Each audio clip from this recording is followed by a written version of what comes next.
you doing? Congratulations. Oh, thank you so much. I'm sure you're being congratulated left and right with Doctor Strange. It's okay. I love it when people tell me that. It makes me feel so happy. We love it because you're a new female character that's introduced, but I don't know, not only that, but a young teenager that's trying to find her own, trying to learn about her superpowers. Yeah. So I think in a way we can all relate and trying to find ourselves and find our own. What kind of representation do you hope you are bringing for all of us? Well, I mean, mainly for young teenage girls. I feel like a lot of their stories aren't told too much, and we did that with Babysitters Club. We got to see the stories and lives of young girls, and I'm really happy that I was able to bring that to a larger scale with Marvel. I hope that we just continue to do that, and I'll continue doing that as long as I'm working. Now, can you share that moment that you got the call that you got the role?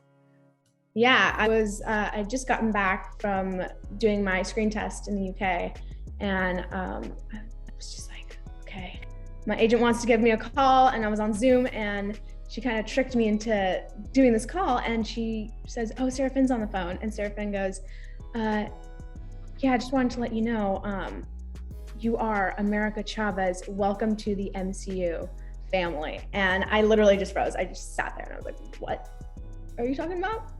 What? And it took me a couple of days to comprehend everything that just happened to me. But once things started rolling and dates started flying out that I was going to go back to the UK to start filming, I was like, oh my gosh, this is real. This is real. That's great. So there was a little bit of action, a lot of running, not to mention, you were seen was one of the biggest special effects scene. What kind of training did you have to do or prepare for? Because you did do quite a bit of running, jumping. Well, I've done martial arts for quite a while now, and I'm now halfway to my black belt, which is very exciting. But I also did, prior to my screen test audition, I knew that I was going to get there and they were going to kind of do some type of evaluation of my skills. So I was like, well, I want to show them I got it, show them I got the skills. So I did kickbox training and kind of little stunt training for tumbling and stuff for a month, or not a month, a couple weeks, every other day for a couple hours. So I did that. And then also once I got the role, I was training on my own time, especially because when you're a kid actor, your time schedule is a little different. So you don't have all this time to just, be training all the time. So I did all on my own time, but I also did I did lots of stunt rehearsals for all of the stunts I had to do. We would do lots of wire work training, which was fun since I've never done any of that before. So it was a new thing to overcome, a fear of heights. I'm with you on that one. I'm with you. So were there any scenes where you did have a stunt double? I did. For all the stuff, I had a stunt double, and then I would watch them on the day. I would watch them do the stunt that we had rehearsed either the day before or a couple days before, and then I would go into it and we would go to 30% of what it was going to actually be, and then slowly increase to the speed or intensity that it would be on the day. Can you share that first day on set?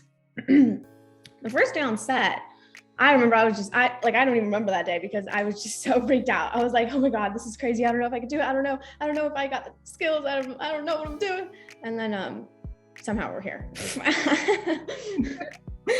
Now, I read somewhere you shared a little story about how Benedict actually knocked on your trailer on the first day and kind of hey, I'm here for you. Can you talk about that? That's special. That's quite special. Yes, Benedict Wong, he was a very sweet guy, and he was so kind to come to my trailer door, and he knocked on my door and said, hey, I just want to let you know that I'm here for you, and if anything gets too scary or you kind of panic a little bit, I'm here for you. And he was just letting me know that if I ever feel the need to, I'm like, I don't know, I need advice. He's always there for me, and I could just knock on his trailer door, which was very, very kind and very sweet. And I definitely did that multiple times. It's like, Benny, help me, please. So I imagine you learned a lot and are taking away a lot from learning from him and, you know, seeing him perform. What's one of the things you're taking away with you? Just acting wise, it was really interesting to see not only just Benny and Benny and then Benedict Cumberbatch, but also Elizabeth Olsen, just watching them all really getting into their character and realizing that they really just go for it. And they have different kinds of ranges, so they do different kinds of performances, which was really eye-opening for me because I always found it kind of a little intimidating or scary to get all the way there. And when I just saw like Elizabeth Olsen just like literally on set and she just cried into it, like just on cue, and she just cried. I was like, I want to be like that. And so whenever I had to do a scene where I had to scream or something, like I was just like, okay, if Elizabeth Olsen can do it, I'm gonna do it. And so I would just like, I would flat out just scream and give it my all because I was like, that's what she did. I should probably do the same thing that she did. That's great. You had lots of inspirations there. Yes, definitely. So there were some scenes where you threw in some en español words. So Yes. Was that already on the script or was that you? No, that was all on the script. It was all written in the script and everything. And we had a dialect coach on set with me to make sure that everything was perfect because that was really important to me that it actually sounded like authentic, you know. One of my favorite scenes, and then I'm going to ask you what was your favorite scene, was actually the one at the diner. Yes, that one, I love that one. That was probably the second scene that we shot, that I shot. It was, I think the first one I shot was Camartage War Room, and then the second one was Pizza Scene. So that was the second shot, second scene I'd shot. I love that one a lot. Probably one of my other favorites has to be just, it's not even a scene that I really talk, but it's just running down the street of New York. I loved doing that because it was just it made me really feel like I was a superhero. I was just like running down in slow motion with things just crashing. It was like one of the most amazing special effects scenes that I've done before.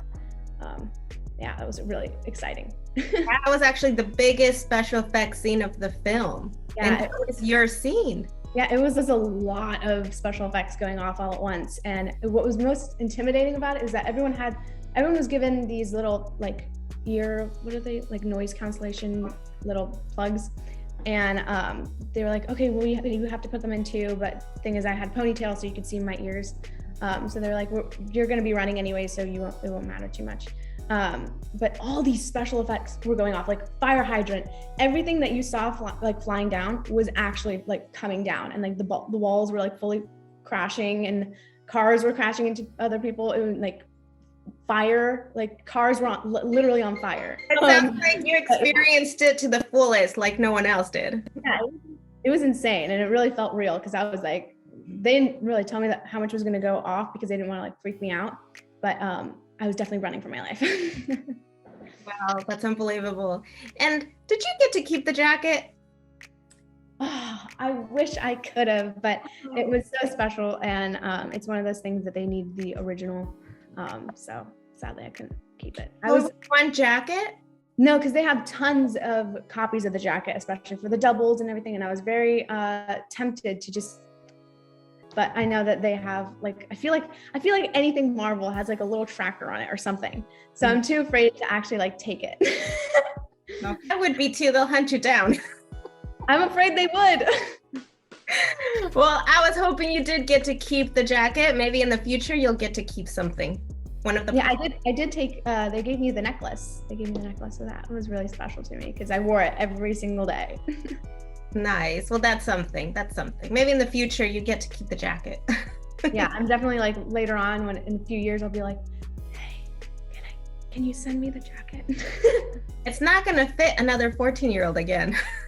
No, but maybe it'll fit to someone that I don't know, maybe someone I care about when I'm later on in the future, and I'm like, oh, this is a prized possession to me.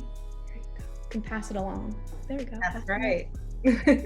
Well, thank you so much for your time. Congratulations, and we look forward to seeing more of you. Yeah, thank you so much. If you like this video, don't forget to comment, to like, and subscribe to our channel right here.